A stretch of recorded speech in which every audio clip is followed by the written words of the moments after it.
Good afternoon and welcome back to TVP World. My name is Alex Smolinski and these are the latest updates in the world news. The ministers of foreign affairs for Poland, France, Germany, Italy and Spain are gathering in Madrid for a summit of the so-called European Big Five. According to the Spanish foreign minister, José Manuel Álvarez, it will be one of the most important summits of the year. Álvarez underscored that the main objective of the meeting was to coordinate effective support for Ukraine in achieving a just and lasting peace with Russia. He noted that the first step in this direction would be for both parties to stop hostilities. The Polish delegation to Madrid is led by Radosław Sikorski, who before leaving Warsaw said that the summit in Madrid will be an opportunity to discuss matters of European security and further military, financial and political aid for Ukraine. It marks another meeting of the 5 EU foreign ministers. The first one took place in November 2024 in Warsaw and the latest one in the beginning of February in Paris.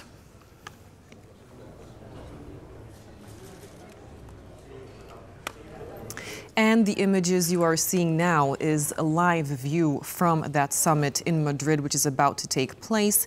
The person you see here now is the Polish Foreign Minister Radosław Sikorski, who has just entered and is about to give some remarks. At the next Big Five meeting, there were initiated in Warsaw some months ago, originally as Weimar, which is to say Germany, France, Poland, became Weimar Plus to include Spain, Italy, United Kingdom, and the European institutions, the High Representative, and the Commissioner for Defense. You know the agenda, the continuing Russian aggression against Ukraine. We're preparing a meeting, and I'm very glad that the main European countries appreciate that this is not just a problem for the eastern flank, but that Putin's aggressive intentions are a problem for all of Europe. And if it's a threat to all of Europe, then we need a European way of addressing it. Russia is not only bombing in Ukraine, it is conducting a hybrid war against all of us. Here in Spain, there is disinformation, there are attempts at political manipulation, but in many countries we also have other elements of hybrid war just below the threshold of kinetic action. In Poland, we've had arsons, we have espionage, we have the cuttings of energy and data cables under sea, we have aggressive propaganda. All of this needs building European resilience, and we need to treat defense, the rebuilding of our defense industries seriously. This is what I hope we'll be discussing. Thank you. Minister, one question here. Of course, we are, this is Juan Torino from W Radio. Of course, we have seen the commitment of Poland and the help of Ukraine. But when we will see the first boots, the first European boots, the so-called peacekeepers in Ukraine land? Well, you're jumping ahead several steps. We don't yet have a ceasefire, let alone a peace to defend. The first thing we should keep in mind is that it is Ukraine that decides if and what foreign troops may be on its soil. Ukraine and no one else. There has not yet been an outcome of any talks. If Ukraine requests security guarantees in the form of foreign presence, then the international community will decide what form that might take. What it certainly is not to be permitted is for Mr. Putin to dictate who may or may not be in Ukraine. That's the whole point of this defensive war by Ukraine, that it's Kiev who decides. Also, let me ask you, my colleagues asked me to tell you, what do you think about Spain not having a date to reach the 2% of GDP? And those are live remarks delivered by Poland's Foreign Minister Radosław Sikorski, who is in Madrid for the summit of the European Big Five. And now on to news from Lithuania, where following a 6-day operation, an American armored vehicle has been recovered from a peat bog in eastern Lithuania.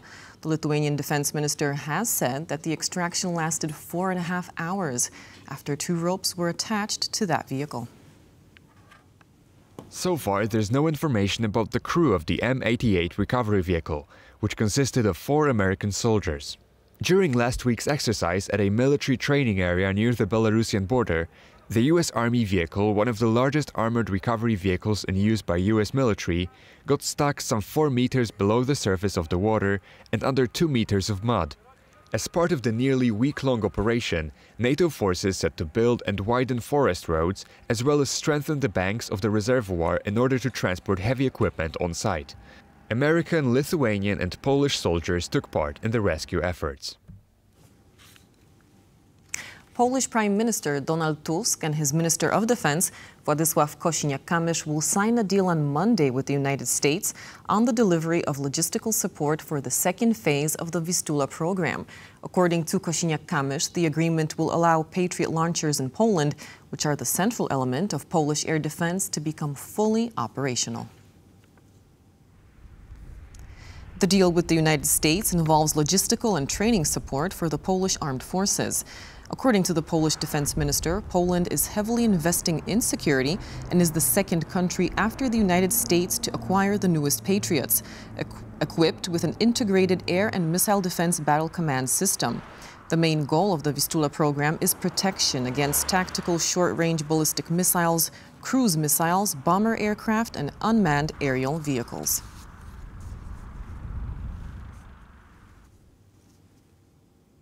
Moscow and Washington have begun discussions on potential joint projects involving rare earth minerals, with a focus on mining in Russia and Russian-controlled areas of Ukraine.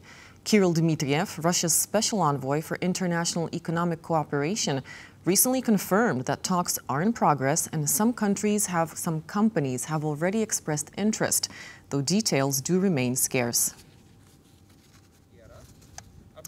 These discussions could be further explored in the upcoming U.S.-Russia talks, reportedly set to take place in Saudi Arabia in mid-April. The move comes after Vladimir Putin's February offer to work with U.S. companies on rare earth mining, as the U.S. looks to counter Russia's dominance in the sector. U.S. President Donald Trump has shown interest in Russia's resources, with discussions about potential deals on minerals, including in occupied Ukrainian territories, already underway.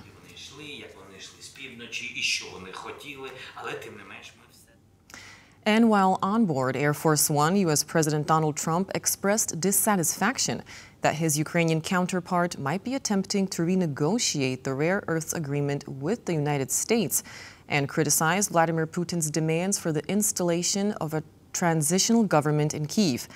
When asked about a potential nuclear deal with Iran, the U.S. president also hinted that he is considering military action to achieve his goals. Some of the things that were said over the last day or two having to do with Zelensky, because when he considers Zelensky not credible, he's supposed to be making a deal with him, whether you like him or you don't like him. So I wasn't happy with that, but I think he's going to be good. And I certainly wouldn't want to put secondary tariffs on Russia, but if they were put on, it would not be very good for them. And I think Zelensky, by the way, I see he's trying to back out of the rare earth deal. And if he does that, he's got some problems, big problems. We made a deal on rare earth, and now he's saying, well, you know, I want to renegotiate the deal. He wants to be a member of NATO. Well, he was never going to be a member of NATO. He understands that. So if he's looking to renegotiate the deal, he's got big problems. We're going to make a decision on secondary tariffs on Iran based on whether or not they're going to make a deal. If they're going to make a deal, then we're never going to put secondary tariffs on. We're going to hope they have a great, long, and successful life as a country. But we'll see what happens. It's very interesting. I can't imagine them doing anything else but making a deal. I would prefer a deal to the other alternative, which I think everybody in this plane knows what that is. And that's not going to be pretty, and I do not prefer that. Russia launched yet another drone attack on Ukraine on Sunday night, lasting into Monday morning, targeting the Kharkiv region of the country. At least 3 people suffered injuries. 6 explosions were heard in the Kyievsky district in Kharkiv, according to local residents. One drone hit a local business, igniting a massive fire that covered an area of 3,900 square meters. The explosions also damaged apartment buildings, a kindergarten, a culture and sports center, and several cars. Emergency services were deployed to deal with the aftermath of that attack. Rescue dogs were also involved in the efforts.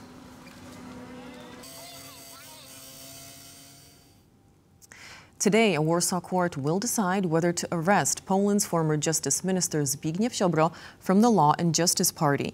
The request to arrest Ziobro comes from a parliamentary committee investigating opposition wiretapping under the previous administration. The committee requested the arrest of Zbigniew Ziobro following its 5th unsuccessful attempt to question the former justice minister.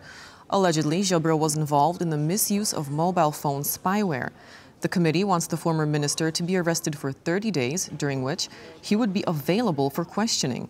Zbigniew Ziobro is also being investigated in a public money misappropriation case. Last year, police raided his separate houses to look for evidence.